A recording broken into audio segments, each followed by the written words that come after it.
recevoir woon na ma ci mbir moomu ginnaaw bi Jamra déposé sa première proposition de loi le 6 mai 2016 pour exiger la criminalisation jamono booba ànd sàmm ji kuy juddoogul ñu ngi juddu 2018 donc 2 ans après alors dama ko ne lii état bi di seetaan parce que yamatuñu seen ruux waaye dañuy génn ci penc mi di tooñ rawatina di profaner les lieux de culte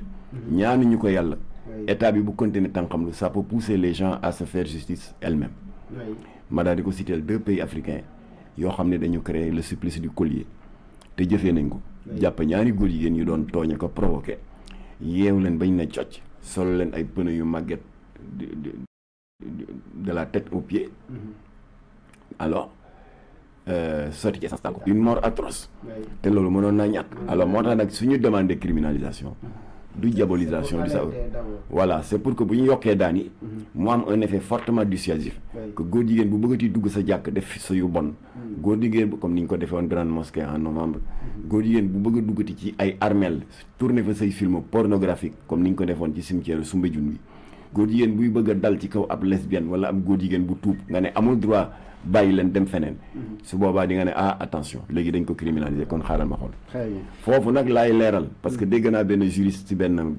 plateau daan waaw criminalisation bi est-ce que wóor na parce que gis koo xam ne baat bi dafa sew rek ku efféminé nga ne góor jigéen la ñu commencé ko soupçonner juum nga monsieur le juriste lan moo la tere nga wooñu ñun wala keneen parce que tëboo leen tëb rek ne nañ ko criminaliser voilà xool ngeen ni mu nga les tenants et les aboutissants ma ne ko boo xoolee proposition de loi bi ñun ba ñu jëkk a déposé le 6 mai 2016 on a été clair dañu ne nguunu ngaana yi bokkuñu ci proposition de loi de criminalisation nguunu ngaana le terme scientifique mooy hermaphrodite mooy koo xam ne dafa judduwaale ak ñaari cër yi kooku tey ko daf ko judduwaale les ñi nga xam ne dañu am déséquilibre hormonal parce que am na ci ñoo xam ne les hormones mâles dafa néew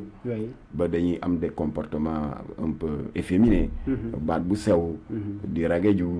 ak seen démarche xaw a niro démarche jigéen bokkuñu ci alors kon ñi ñuy ciblé mooy ñi génn seeni ruq alors que depuis des décennies kenn daawu leen dégg ne jameet ci penc mi di tooñ ak di provoquer ñu leen daan bàyyi rek après tëj 2 jours 3 jours ñu génn a dem loolu la ñu wax ne dafa war a dakk nañu augmenter les sanctions pénales góor jigéen bu fi tooñati ñu teg la ci yoon teg la la loi de criminalisation. très bien beneen point bu am solo bu ma bëgg ñu waxtaane mooy pornographie verbale sànq yaa ngi cité procès yoo xamante ni gañu ngeen ko si monsieur mel ne Serigne boobu Cissé ak itam ñeneen loolu aussi nekk na loo xamante ni nii chaque jour bu ñuy xëy muy gën a am si télévision yi ak aussi outil yi nga xamante ni ay waxukaay la yëpp liggéey bi foofu fan ngeen si toll ak itam ñi nga xam ne dañuy saaga sax au delà de pornographie verbale mais ay propos yoo xam ne discours haineux la est-ce que bokk na si li ngeen di xeex aussi parce que xam nga li ci gën a dangereux bu doon dafa yem rek ci dans le domaine nu mu tuddati social tel que ñi def di jaay seeni produits di déraper di wax naka su dul noonu ñu mën ko sooxale mais léegi dafa dugg léegi dans le milieu politique c'est ça le danger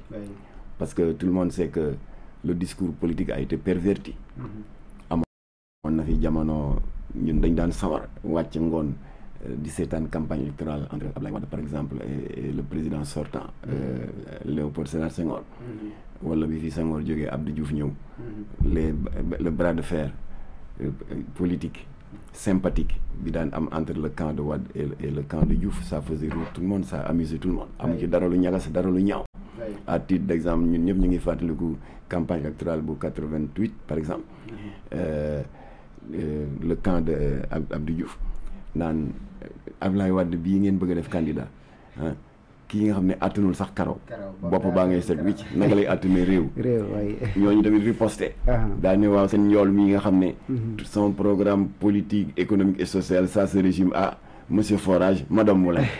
alors c'était sympathique wax ju ñaaw amu ci mais léegi avec l'avènement des réseaux sociaux débat politique bi dootul débat économique dootul débat sur l'agriculture, sur la santé c'est des débats crypto personnels saagante ndey te léegi bu ñu demee ba xeeb la dañ lay jéggi dugg ci sa domaine way par exemple au mois de février mars maa ngi gis ci réseaux sociaux yi maire Khady Ngom yaayu Ousmane Sonko ñu taf ko dendale ko avec un animal bu ñàng ne kii mooy sa sœur jumelle tooñ la parce que maire Khady Ngom elle n'a aucune responsabilité sur le combat politique de son fils Ousmane Sonko ñu demati ba avril mai bi coowu Barthélemy bi jibee ci affaire maire bi alors ñu daal di jóg jéggi Barthélemy dugg ci domaine papaam mu di Jean-Paul Diaz un éminent administrateur civil qui a beaucoup servi son pays qui s'est beaucoup sacrifié pour son pays daggal ko ay saaga dem bay dugg ci mbirum juddoom et le cas le plus récent mooy bi coowu Badara ci li ci gën a metti nga gis un député xam ne il était censé donner le bon exemple ci wàllu moral public te nee na chroniqueur la xaw ma ci ban télé dem jéggi Badara Gadiaga dugg ci domaine mu Bàcca Gadiaga xanaa loo ñàkkee teggin ak bëgg wax ju ñaaw ku génn àdduna nga war a am un peu de orma kooku nga xam ne génn na àdduna fab li gën a xasaw ci nefere ne ko bàcc ci daram foofu la tollu léegi bu yemoon foofu sax ba tey ñu mën ko sooxaale waaye xeeb nañu waaye jur say yi interlocuteur xeeb nañu way jur yi léegi dañuy dem xool li la gën a touché du point de vue pas-pas muy sa sëriñ ñu dagal koy saaga moo taxoon nag y a un dossier bu ñu préparé contre un activiste bu lâche bu nekk ci diaspora bi boo xam ne sa spécialité mooy saaga sëriñ si c'est dangereux parce que sëriñ si dañu am i taalibe te taalibe yi bu ñu jógee ne dañuy fayal seen bopp loolu mën na tukkal àdduna kenn xamul alors ñooñu nag bu ñu yemoon ci loolu ñu mën a wax léegi dañuy jéggi loolu yëpp dugg ci domaine waaso waaw kooku ma la wax léegi cet activiste lâche te di dal ci kaw Jamra ndax bi ñuy criminaliser yàmbaawam ak cocaïne am léegi dafa commencé naan diw tel homme politique amul droit nekk candidat ndax xeet sàngam la bokk c'est dangereux bu ñu fàtte ne loolu moo taal Rwanda en 94 entre Hutu et Tutsi 900 000 morts bu ñu fàtte ne moo taal Côte d'Ivoire 3248 morts sur la problématique de l'ivoirité. Alors léegi nag je vous fais une annonce te ñu ngi préparer une correspondance pour jox ko état bi ak la division spéciale de la cybercriminalité. France dafa jóg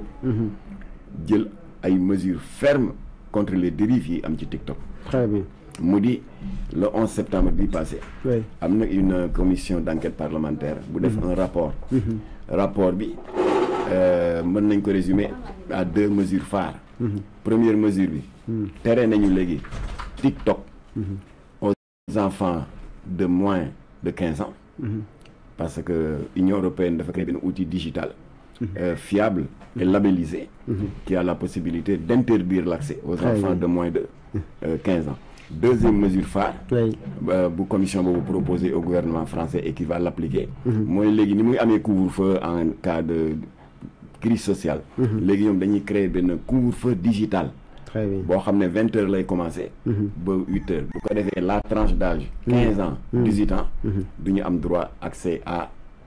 TikTok. Voilà loolu daal la ñuy suggérer état bi nous on a des propositions